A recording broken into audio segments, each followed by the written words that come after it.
The following program is a production of HEW Entertainment and contains views, opinions, commentaries, and content that may offend some subscribers of this show. Listener discretion is advised.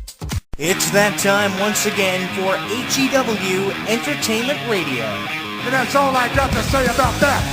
Hosted by Jonathan Clarke. You beat the man! You gotta beat the man! Whoa! Be sure to join us in the live chat room during the show. Hulkamania is running wild like it's never ran before. Call us on one of our request lines. If you live in the United States, call us at 1-641-985-7800, box number 3729288. If you're from Canada and would like to call us from 1-647-724-4194, box number 3729288. Long distance charges may apply in some areas. I've been the World Heavyweight Champion 10 times. Or you can always drop us a line at MySpace, myspace.com/HEW Entertainment. And you will rest in peace. Emailing us works for you too. Email us hewwrestling@hotmail.com. I am a wrestling god. JBL.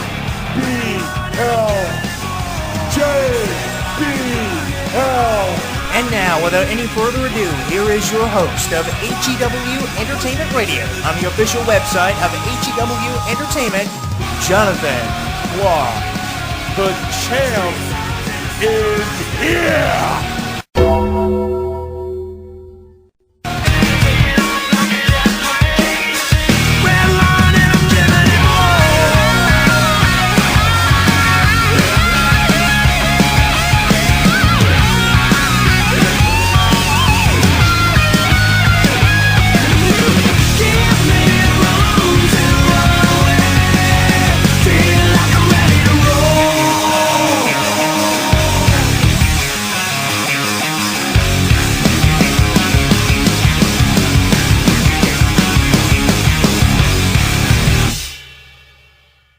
Streaming live on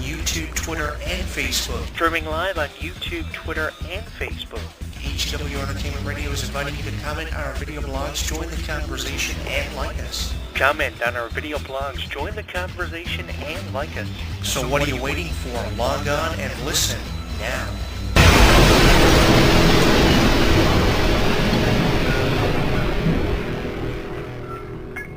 Don't miss out on any of the action. Download our app on the App Store, Google Play, and the official website of HEW Entertainment. Once you download and install it, you'll get caught up on news, YouTube videos, and more. Download it now.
October is Breast Cancer Awareness Month, and in the wake of what's been going on over the last several days, I want to thank everyone who took part in Breast Cancer Awareness Month this year of 2016, making it one of the most memorable years for me, being a fan of this. Every year, Breast Cancer Awareness Month, everyone sharing their stories throughout social media, very powerful stories, very moving and inspiring stories, photos, videos, different articles popping up concerning this issue, and I want to thank everyone who shared your stories and experiences throughout social media. Breast Cancer Awareness Month, a very special time of the year every year.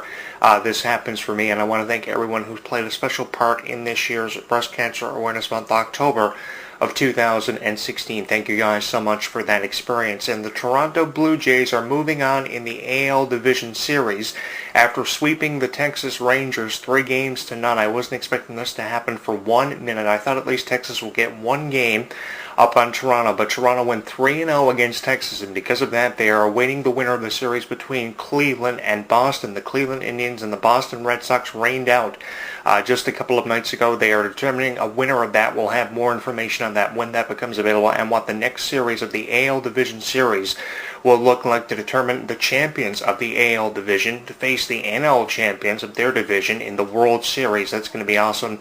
It's been over 24 years since Toronto actually made it to the World Series. A catcher hitting a home run for the first time in 20 plus years. The last time that happened was in 1992-1993 when the Toronto Blue Jays actually won their final World Series championship for over 20 years. Russell Martin setting a record a couple of days ago in that series against Texas. What an amazing time it was for Toronto fans, and seeing at least one game of that series played in Toronto made it extra special for every fan of the Toronto Blue Jays. And it's amazing that they're actually moving on. I can't believe it, because I remember seeing the World Series they won back in 92, 93. I was a kid, about 6 or 7 years old, when the Toronto Blue Jays actually won the World Series, probably even younger than that. But I mean, it was so long ago since they won it, it's really hard to believe. They are moving on, but they are moving on in the AL Division Series after sweeping the Texas Rangers 3-0, the first time ever the Toronto Blue Jays have actually swept a series in the World Series. It's amazing. This is actually happening, and I think that I'm not the only one who's having a hard time believing it. Russell Martin setting a record a couple of days ago, becoming the first catcher in years to hit a home run in an AL Division Series, taking the Toronto Blue Jays 3-0 against Texas, and I want to wish them all the best as we support the Blue Jays and show them that we're with them every step of the way. It's amazing the support the fans of the Toronto Blue Jays have shown Canada's team, and I'm going to be following the AL Division Series right through to the conclusion when they face the NL team, regardless of what happens in the World Series this year. It's going to be an amazing World Series, and probably one of the most exciting World Series championships we have seen in a really long time. I'm going to be talking about things like Selena Gomez's depression, what the status of that is over the next couple of weeks, and I'm also going to be referring you to Kim Kardashian's robbery in Paris. Those are some of the topics coming up on my show, and I put those aside for long enough, and I will be talking about that over the next 2 to 3 weeks here on my show, because there's so much to get into in the conversation about the robbery of Kim Kardashian in Paris, having millions of dollars of different possessions stolen, and I know that's been dominating the headlines in the entertainment industry, along with the Brad-Jelena split. Of course, Brad Pitt and Angelina Jolie's divorce receiving a lot of conversation weeks after it's happened. It's still being talked about as one of the top headlines. And how about this? We've got Trolls coming out on November 4th. The first time ever Trolls is actually going to be animated for a movie in the box office. This brings me back to when movies like Troll in Central Park dominated in the 90s. That's what really puts me in mind of the first time ever this is going to be attempted. It's going to be produced by DreamWorks. It is a DreamWorks Studios production, of course, from the creators of Kung Fu Panda and many other timeless classics. It's going to be amazing seeing this done.